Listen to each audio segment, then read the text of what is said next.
Yo la team OP, c'est Blue et cette fois on se voit pour une review du chapitre 936. Un chapitre qui se déroule encore sur plusieurs régions. Udon pour Luffy, la capitale des fleurs pour Sanji, et Ringo pour Zoro.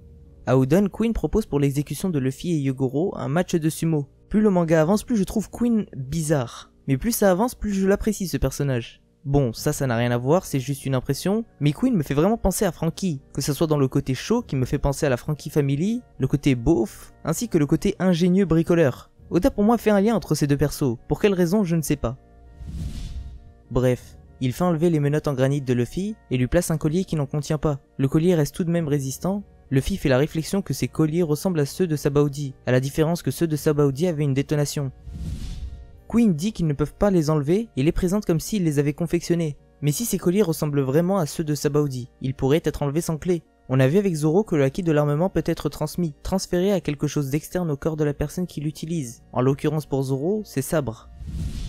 Pour moi, Rayleigh à Sabaody dans la salle des ventes a utilisé le haki de l'armement pour retirer le collier de Kaimi. Il l'aurait utilisé au moment où le processus enclenche la détonation. Il l'aurait utilisé à la fois sur Kaimi, qui n'avait aucune brûlure, et sur sa main, qui n'en avait pas non plus. Voilà pourquoi les deux s'en sont sortis indemnes.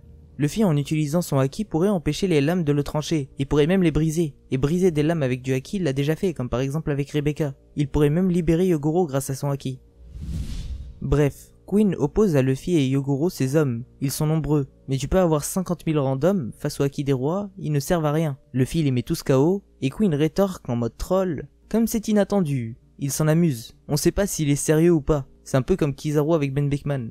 Il a l'air détendu mais pas sûr qu'il garde son sourire très longtemps. Il a quand même sûrement un plan B ou un plan C qui mèneront sûrement au final à ce que Luffy s'oppose à lui. Bref, dans la prison on a eu les retrouvailles entre Kawamatsu et Raizo. Celui-ci a l'air plus sociable que Shutenmaru. Raizo lâche même une petite larme. Kawamatsu demande à Raizo de le faire sortir et celui-ci part à la recherche des clés. Bon, personnellement, je ne pense pas que ça sera Raizo mais un élémentaire qui va le libérer en cassant sa cage. Voilà pourquoi Oda a insisté sur l'état de la cage, a insisté sur le côté vieillot et rouillé de la cellule. Quant à la clé que possède Raizo, c'est sûrement celle des menottes de Kid, qui est dehors, donc elles seront forcément utiles à un moment. Bro de mon serveur a grâce au rire de Kawamatsu fait un rapprochement entre Kawamatsu et le Kappa, un yokai. Un yokai qui se nourrit de chair humaine et de poissons pourris, ce dont Kawamatsu s'est nourri pendant 13 ans. Donc si c'est ça, il était vraiment à son aise, c'était un hôtel pour lui. Je me suis rappelé que Ryuzaka avait fait une vidéo sur ce yokai, d'ailleurs la vidéo est en description. Je suis parti regarder cette vidéo qui montre que ce yokai a plusieurs variantes, et celles-ci m'ont fait réfléchir sur le personnage. Il y a 3 déclinaisons du Kappa. Il y a les premiers Kappa, qui ressemblent à des enfants et qui sont très cruels.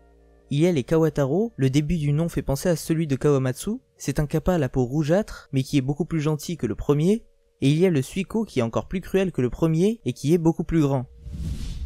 Oda pourrait s'inspirer d'une de ces 3 déclinaisons ou faire un mix des 3. Kawamatsu pourrait être plutôt gentil si Oda s'inspire plus du Kawataro, ou pourrait être plus cruel s'il se base plus sur les 2 autres types de Kappa. Oda pourrait appuyer sur la référence en lui donnant un côté enfantin, que ça soit dans le côté design ou dans le comportement, ou pourquoi pas en lui donnant un côté fourbe, comme par exemple si une fois libéré il fuyait, même si pour la dernière ça semble actuellement peu probable, au vu du fait que ça soit un samouraï.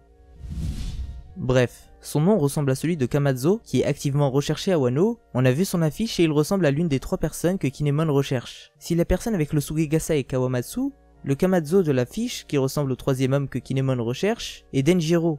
Il est possible que celui-ci, pour une raison X, usurpe l'identité de Kawamatsu. Kawamatsu a le même Sugegasa que le 5e personnage qui était avec Kinemon lors de l'incendie du château d'Oden. Et il a le même Sugegasa que l'homme qui était avec Crocus il y a 2 ans. Or, ça fait 13 ans qu'il est dans la cellule, donc quelqu'un à l'extérieur pourrait se faire passer pour lui. Même si c'est peu probable, il est possible que la personne dans la cage ne soit pas Kawamatsu, mais quelqu'un d'autre. Pourquoi pas Denjiro? Actuellement, il y a 2 personnes qui ressemblent à celui qui porte le Sugegasa qui pourrait être Denjiro, la personne qui se prénomme Kawamatsu, et une personne qui est dehors. Le fait qu'il dise à Raizo qu'il ne peut pas lui montrer son visage cache sûrement une chose, cette scène n'est pas anodine. On aura la certitude que c'est Kawamatsu au moment où Raizo verra son visage et l'affirmera. Pour l'instant, Raizo a juste entendu une voix et celle-ci pourrait être celle de Denjiro. Mais si vous avez une théorie, n'hésitez pas à m'en faire part dans l'espace commentaire parce que ça me semble vraiment bizarre. Cette histoire avec Kamazo qui est dehors, l'histoire de l'homme avec le Sugegasa chez Crocus, etc., etc. Bref, à la capitale, Drake et Hawkins trouvent le groupe de Nami. Nami retourne la situation à travers un nudiste no jutsu. Diaz Drake est dehors car il est un peu comme Sanji, au retour de l'ellipse. Sa faiblesse c'est les femmes, et à leur vue, il perd ses moyens. Ce gag était inattendu et j'ai trouvé ça vraiment cool. L'identité d'Osoba n'a pas été révélée, ils ont pas compris que c'était Sanji. Celui-ci réussit à sauver Nami, Robin et Shinobu. Il nous apprend que les subordonnés de Law ont été capturés, et il pense que leurs ennemis vont sûrement se servir d'eux pour tendre un piège à Law. Le personnage de Law est vraiment sous-estimé par plusieurs lecteurs de One Piece. Pourtant, il a rendu Hawkins inefficace au chapitre 918. Hawkins était quasiment à sa merci. De plus, à Punk Hazard, il avait quasiment coupé une montagne. Donc Law a à la fois la puissance et la mentalité pour être un gagnant. S'il réfléchit avec sa tête et pas avec ses émotions, il est capable du meilleur. J'ai confiance en lui. Mais j'espère qu'il ne laissera pas ses émotions prendre le dessus comme sur Dressrosa.